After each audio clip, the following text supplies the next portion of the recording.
thankful for the opportunity to share with yours and obey your gospel. And Father, we pray through each of us here today.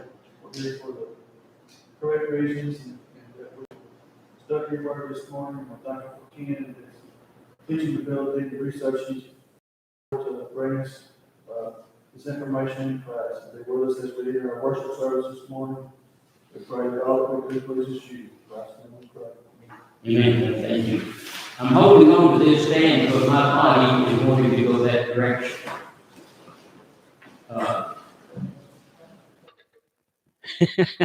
I just can take it with me. Last Sunday, Kathy said she lost her black rock. And I asked her, did she throw it at somebody? And she assured me she didn't. So I gave her another black rock this morning. She said, can it be flat so I can skip it? So I gave her a nice flat rock. All right. I want us to study 6 lessons. You were given a handout last week on the first lesson. Carl and Sheb passed out the second lesson, but there are 6 in all, and these are the last lessons that Jesus taught before he went to the cross and died. So I think they're very significant. In other words, what would be your last words to your family if you knew you were going to die within the next 2 weeks? What would be your last words that you wanted them to print indelibly in your mind? Well, this is what Jesus wanted the people to plant indelibly in their minds. And that's why I think that it is in order to study each of these 6 short lessons. In one of them, I'm going to break tradition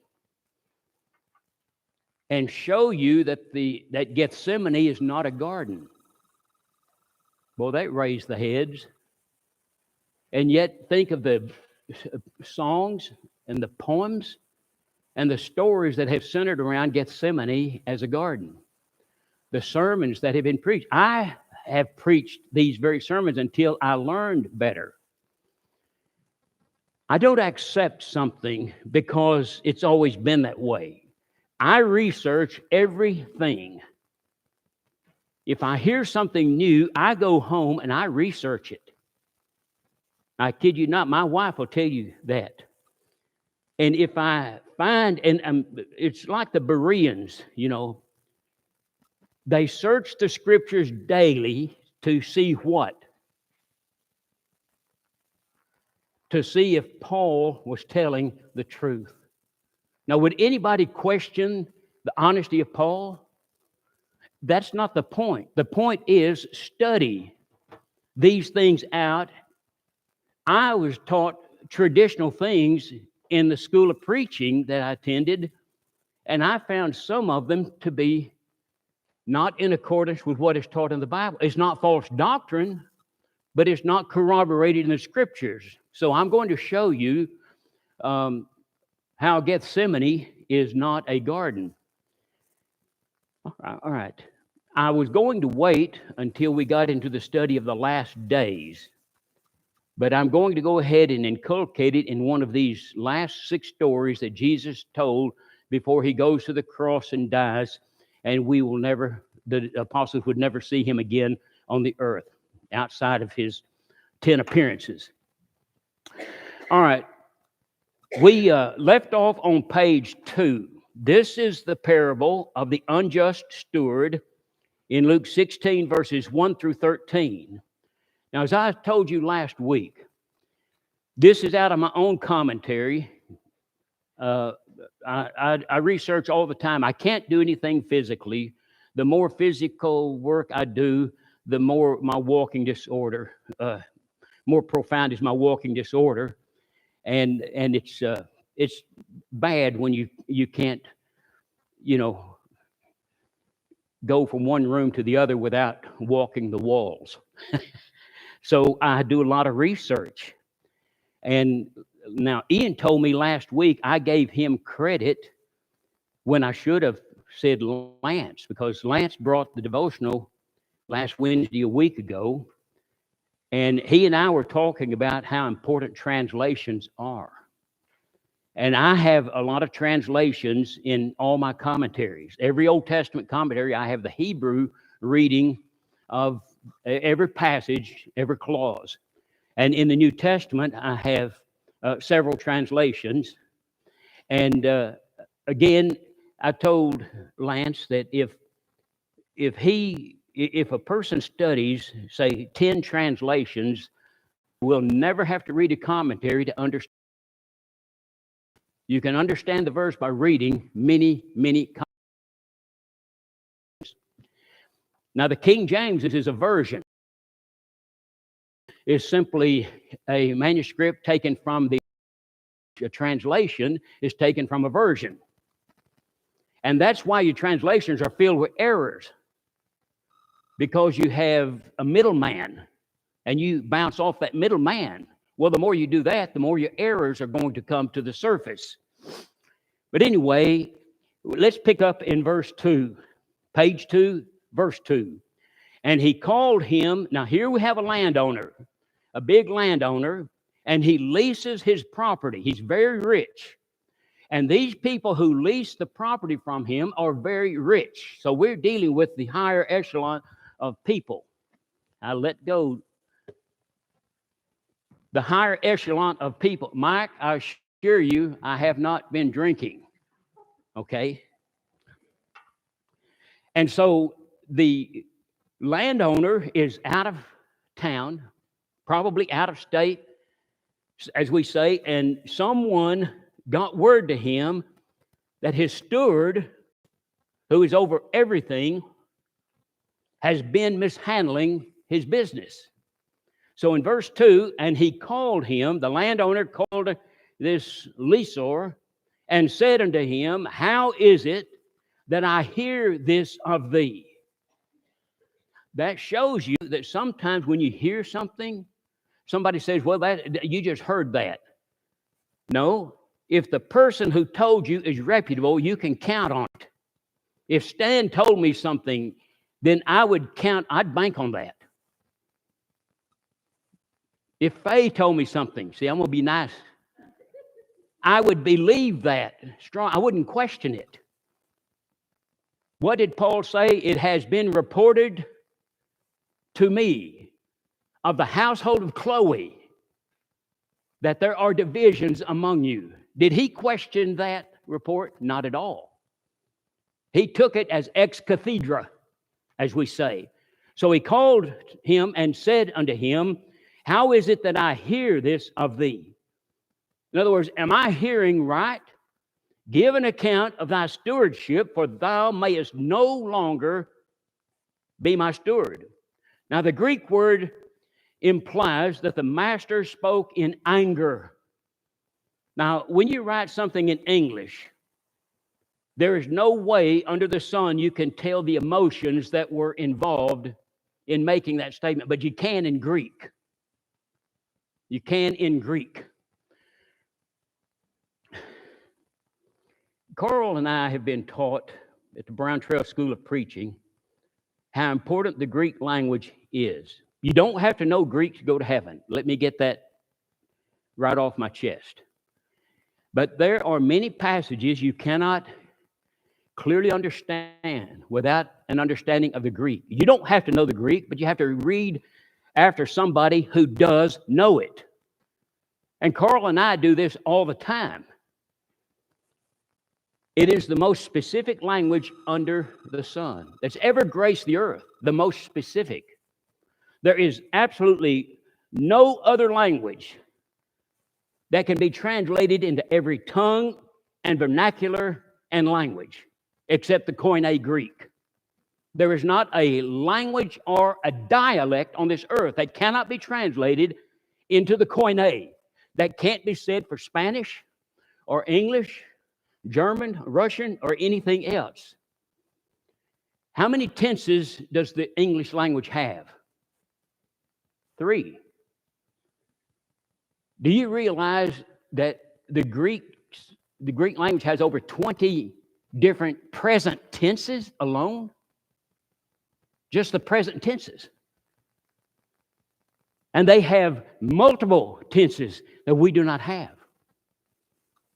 And He chose a language that has so many tenses that it's impossible for someone who truly studies to misunderstand.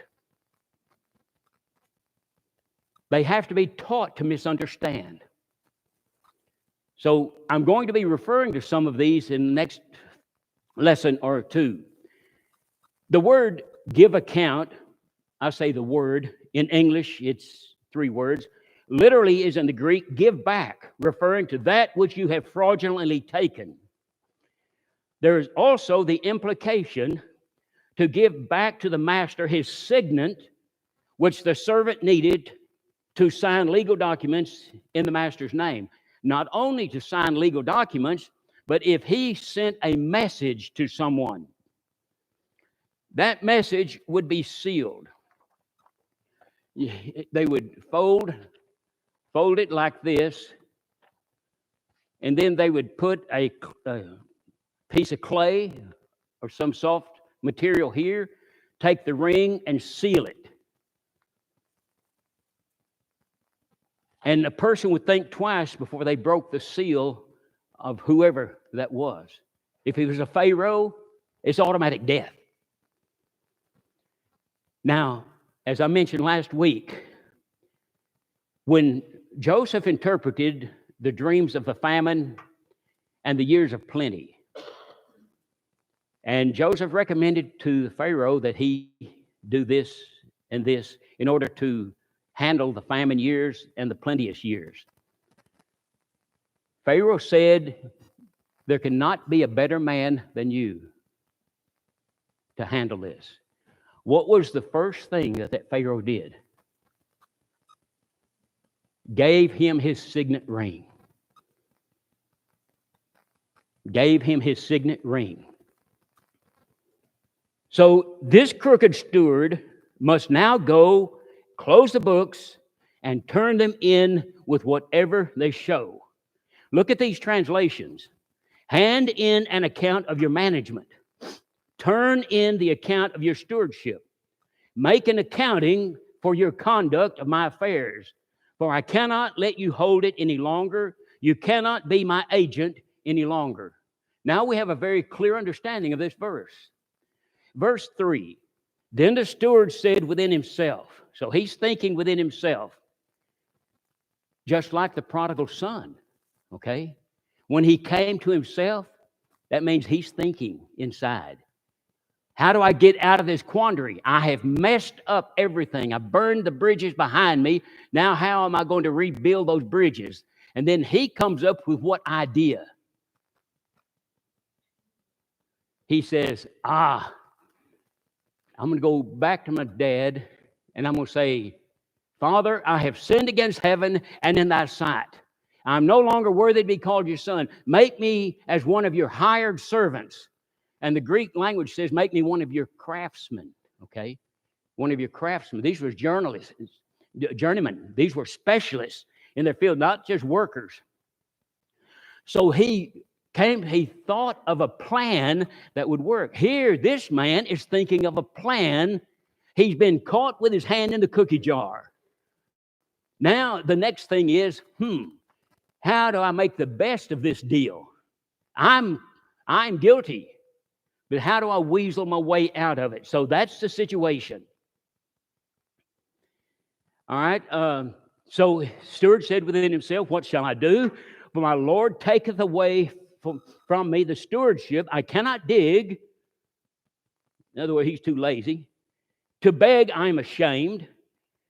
However, he was not ashamed to cheat and to lie and to steal from his employer. The shrewdness of the steward is elaborated at length in the rest of this story. So the steward said within himself, as soon as he had time to think the thing over carefully, he never tried to plead innocence. He knew he was guilty of embezzling his master's funds. Now he is thinking of a scheme as to how he can come out smelling like a rose. I was in a fight in high school, many of them. This was in a classroom. I never would let anybody bully me. And I was sitting down, and the guy that I had a little argument with earlier in the day came by and smarted off, and I just stood up and threw him to the ground. And we got it on. Teacher comes along, you know. So as she's taking us to the principal, he is saying, hey, why don't you tell the principal? See, he was caught. He knew he started the fight. Or at least he instigated me. And he's trying to weasel his way out. So he said, why don't you tell the principal thus and thus? In other words, I didn't do this. I had no part of this. I'm an innocent victim. Well, he was caught with his hand in the cookie jar. And I wouldn't play the game. All right, so now, he taketh away. My Lord taketh away the stewardship from me. Well, let's forget this particular point and go to verse 4. I'm resolved what to do, that when I am put out of the stewardship, that shows you that he is still in the job. He still has the job. When I'm put out of the stewardship, they may receive me into their houses. The steward, again, was not dismissed immediately. He was given time to collect all the debts that were due. So he began making preparation for a comfortable living. So he figured that if he reduced the indebtedness of his master's clients, then they would let him stay with them. I am resolved. In other words, it is a burst of daylight to this man, equal to us saying, I've got it. Now notice the Weymouth translation. I see what to do now. That they may receive me by reducing their indebtedness to his master. He is hoping they will return the favor by housing him. That doesn't mean that he's going to live with them. It simply means that they will provide a place for him to stay. It's much like Miller's Nursery there on North 19 from 80, or these big ranch owners in West Texas and Montana who employ so many people, they have housing for them. We've all seen this. And I don't know, Dale, you may have even provided some housing for some of your workers in years past. And that's what he is hoping to do, that you will provide me a place where I can stay. All right, so that they may receive me. So again, he's hoping that they will return the favor by providing him housing. He certainly doesn't care about helping them. He has no more concern for them than he does his master or his landowner. An unscrupulous man cares for no one but himself. Do you remember the story of Nabal in 1 Samuel 25? David is running from Saul. And he has gone to En-Gedi. He is now discovered being at En-Gedi. So he runs to Carmel. Carmel is where this rich man, Nabal, is shearing his sheep. He lives in Maon, which is just a couple of miles northwest of Carmel. And he has a lot of sheep and a lot of goats. He's a very, very wealthy man. David and his men are hungry. David has 600 men with him and their families.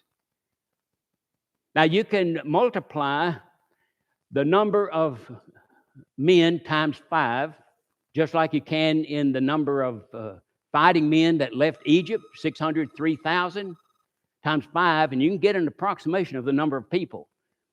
4 to 5 million Israelis or Israelites. So David may very well have 2,500 to 3,000 people. They need food. All right. So he sends some of his younger men to Nabal and asks for his help in this area. Nabal basically says, no, you are nothing to me. I don't care about you. I don't care if you starve to death. You go back and tell your boss he ain't getting nothing from me. All right, and then what ultimately takes place? Who ultimately bails David out? Pardon? The wife, Abigail. And eventually, David marries Abigail. Because God does what to Nabal? He kills him. He kills him. And there's the rich man in 1 Corinthians, in Luke 16. The rich man did not care about this beggar named Lazarus. He didn't give a flip about him. Do you think he put his scraps out to the gate for that beggar? No. He always put them out for the dogs. The dogs were always there.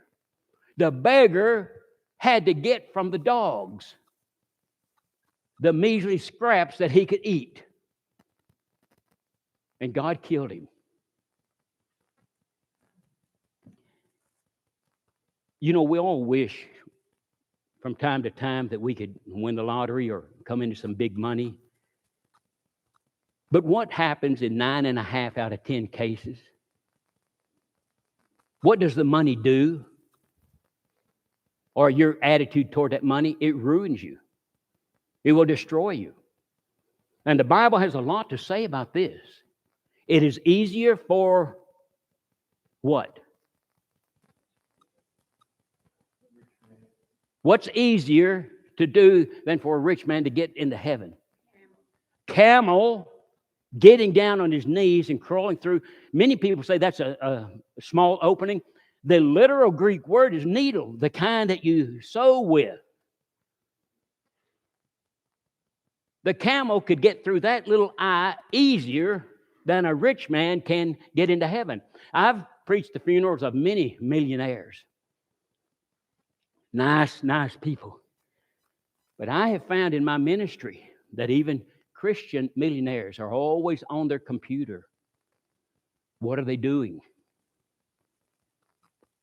They're checking their money to make sure that it's invested right. Do I make this investment or is it a scam? To whom will I leave this money? It's money, always on their mind. Always on their mind. God knows what He's doing. How many people who have won the lottery are now busted? Can you believe that? You won $100 million, $200 million, and you have nothing? And so again, there is far more that meets the eye in what Jesus is teaching in this story. When I pause, I've lost my place. Let's go to 16. So he goes to one debtor and he says, "How much do you owe?" Well, let's get into verse 5. He called each one individually and with no witnesses. He didn't want anybody witnessing the transactions. Only 2 of these debtors are introduced as examples of this man's shrewd scheme. Until his books or papers are turned over to his employer, this steward is still employed. Now he will make his Lord's debtors his own debtors. So if he cuts in half what they owe his master, then they become indebted to him. One man owes nothing but oil, the other nothing but wheat. This information makes it sound like they were traders and the Lord was a wholesaler. And so it's like these smaller nurseries go to Miller Nursery to buy their goods, and they supply their own business, and then we go to these smaller businesses and buy. The creditors had bought their goods from him, and they still owed him money or product. And he said, 100 measures of oil is what I owe. And he said unto him, Take thy bill and sit down quickly and write 50. Now, 100 measures of oil. The oil we are speaking of is olive oil. All right. The term measures is the Greek word batus, from which we get our English word bath. Now, that doesn't mean a bath in which you wash your body. This is a liquid measure. Now, our bath is around 10 gallons. I don't know how much a Hebrew bath is, but our bath is around 10 gallons. So if we take the word measure, and by the way, the word measure is used in 16 and in 7, in verse 6 and 7. In 6, it is a liquid measure. In 7, it is a dry measure. Same English word, but different Greek words. All right, so he said to another, so we're dealing with 1,000 gallons of olive oil that this man owes. All right, the bill is simply the contract that they signed. In verse 7, then said he to another, how much owest thou? And he said, 100 measures of wheat. And he said unto him, take thy bill or thy contract and write 80. 100 measures of wheat. Here the word measures is karus. That letter looks like a P is an R. And that is the word core. Our English word core comes from that, or homer. 1 omer, actually you don't pronounce the H, is equal to 11 bushels. Now this is a dry measure. We are talking about 1,100 bushels of wheat and 1,000 gallons of olive oil. Significant money. In verse 8, page 4, and the Lord commended the unjust steward because he had done wisely, for the children of this world are in their generation wiser than the children of light. Without getting into politics, how shrewd do you think these billionaires are? Shrewd is not the word. It's not the word. They are unscrupulous. They are dishonest. They are unethical. They will do anything and everything to keep their money. And this is the kind of people we are dealing with in this story. Though he was the one defrauded, the master commended the shrewdness of this disgraced steward. He admired not the injustice or dishonesty, but the prudence he showed. This shows that this Lord was a shrewd man himself, for no other kind of man would compliment the one who robbed him. It reminds us of Jacob and Laban. When we deal with Jacob and Esau, there was no one more deceptive than Jacob. No one. God never commended his deception. But didn't he use the deception as a silver lining? Yes, he definitely did. Well, when he meets Laban, he met his match. Laban out-snookered him. But you know what? Jacob never pointed the finger at him because he knew he was a deceiver. He just met a better deceiver. Back to these billionaires. Anytime you make that kind of money and don't pay taxes, you're crooked. You're crooked. Everybody has to pay taxes. But they have so many lawyers and CPAs and others that are just as dishonest as they are. And they end up not paying taxes, and we are the ones who foot the bill. All right. So he says, the children of this world are in their generation wiser than the children of light. The word wise in Greek means prudent. In other words, this guy was shrewder than just the average Joe. In verse 9, and I say unto you, make to yourselves friends of the mammon of unrighteousness, that when ye fail, they may receive you into everlasting habitations. Jesus encourages his disciples to be wise in their spiritual and eternal interests. not dishonest and not unjust, only wise. The devotees of material goods often use more sense in handling their materialism than do Christians as custodians of earthly, eternal things. I'm going to show you how I make an application of this verse to the church today. And you may have your own ideas. I've been involved in so many church problems in my ministry. I'm telling dozens and dozens of problems, major, major problems. Personal, congregational, with elders, with preachers, on and on and on. And in trying to resolve some of these issues, I learned, like when you're teaching your young son to shoot a deer, a big buck, relax. Take a deep breath, chill out. Don't get nervous. And that's how I always approach problems in the Lord's church. God always works with us, does he not? He gives us the solution. And every problem I've ever faced was solved within a short time, not because of me, but because of God. He teaches us wisdom. Elders have to be wise in their decisions. They can't just make a flippant decision. They have to see, like a chess player, they have to see the end of the game in the beginning. And they have to be very wise in what they do and how they do. Carl's been through this. And many of you have been through it too. We have got to be wise. Somebody says, well, I said, why do you say that? Because, well, that's just the kind of person I am. What? When you become a Christian, what do? The first thing you do, you crucify yourself and you take on Christ. Don't tell me that's just the kind of person you are. Yes, Dale.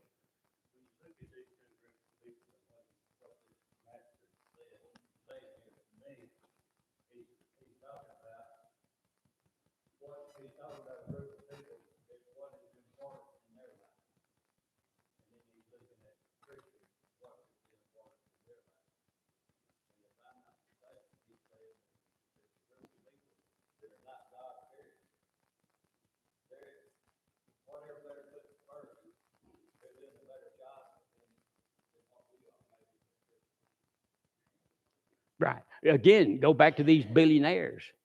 They are to be commended for their shrewdness.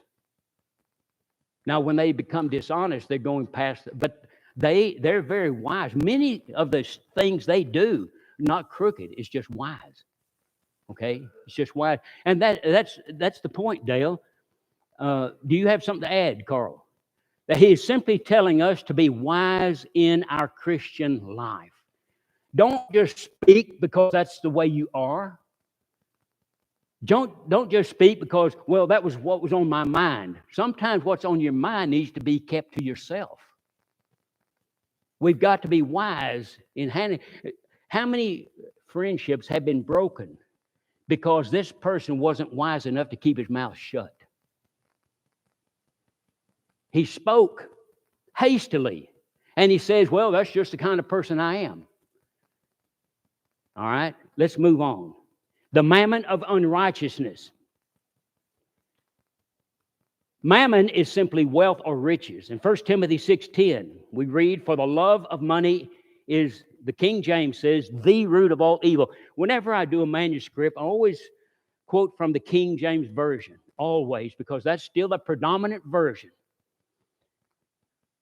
But it is filled with flaws because it's written by man. All translations have flaws. Every translation has flaws. But there are some that have less flaws. So the word mammon refers to riches, and in the King James, the definite article the is not present in the Greek. Therefore, we supply the indefinite article a. Well, the Greek doesn't have an indefinite article. There's no such thing as a or an in the Greek language. But if there is no definite article clearly stated, the implication is a. All right? So the Greek says a root of all evil. In other words, the love of money is one of the many roots of evil. It's not the only root, but it's one of many. Achan took 200 shekels of silver and a wedge of gold of 50 shekels weight. Joshua 7:21.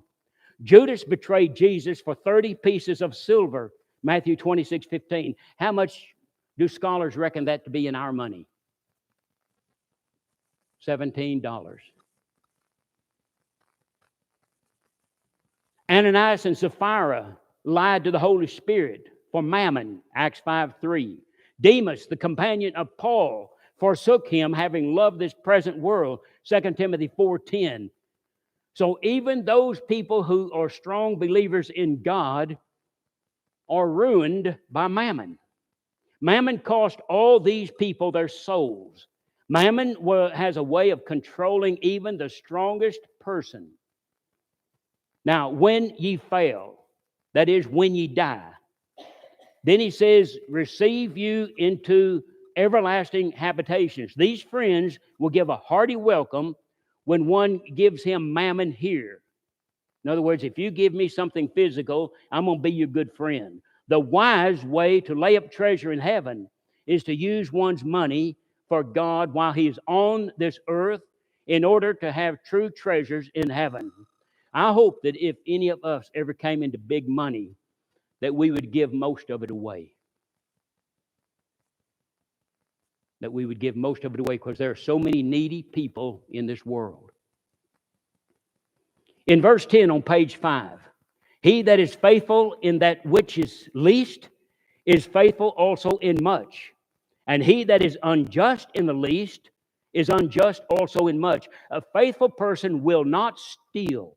In fact, he will not even be tempted to steal $5 or $500,000. How many of you have been by some ready cash that you could have easily taken? How many of you? I remember leaning back one time, I think it was a barber shop. Had a little cubby hole back there, not a closet, but a cubby hole. And I was leaning back and I saw a box full of money, just loaded.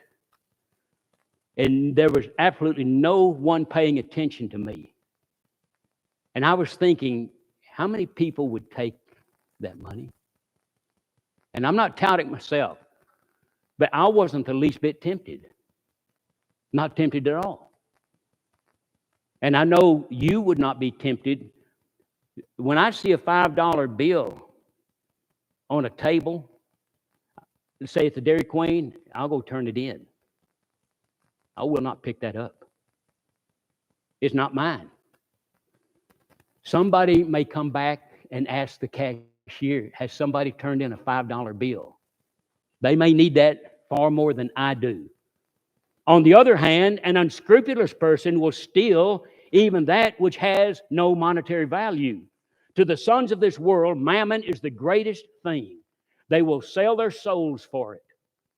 I watched a segment on Al Capone the other day. I've watched a lot of his movies, documentaries and all. I even got it updated on my hard drive. That's how engrossed I am in the mafia kind of life. And his great-granddaughter, who's going to sell all of his paraphernalia, said that he made amends in his last days. Oh, really? Al Capone made amends? And I'm thinking, what in the world did he do to make amends? You can't make amends by sitting in your chair in his blue and white striped robe on his balcony, dying of a venereal disease. What did he do to make amends? Well, I can understand. She's a blood relative. So if therefore you have not been faithful in the unrighteous mammon, verse 11, who will commit to your trust the true riches? Basically, a liar and a thief are one and the same. They can't be trusted even in the smallest things. If we can't be faithful in the things of this world, then we can't be trusted in honest things. Now, verse 12. And if ye have not been faithful in that which is another man's, Who shall give you that which is your own? Everything we have belongs to God. We are only stewards of these things. If we have not handled God's things in the right way, He will not entrust us with eternal life. And then in verse 13, no servant can serve two masters, for either he will hate the one and love the other, or else he will hold to the one and despise the other. You cannot serve God and mammon. All right, by servant, the Greek word simply means a household slave. And to hate simply means to love less. God and mammon. Mammon is an Aramaic word meaning material possessions. Mammon was the wealth which a man entrusted to someone to keep safe for him. As time moved on, the word came to mean that in which a man put his trust. So Jesus is saying no man can put his full trust both in their wealth and in God. One of them has to go. The Gospel of Thomas, which is a pseudo-epigraphical book, a false book, says, it is impossible for a man to mount two horses and to stretch two bows. And it is impossible for a servant to serve two masters. Otherwise, he will honor the one and offend the other. So again, this was one of the last 6 stories that Jesus told before he dies on the cross. All right. Any questions? I think we have time to start this one. The importunate widow. What does the word importunate mean? Like a green-headed fly. No reference to Faye.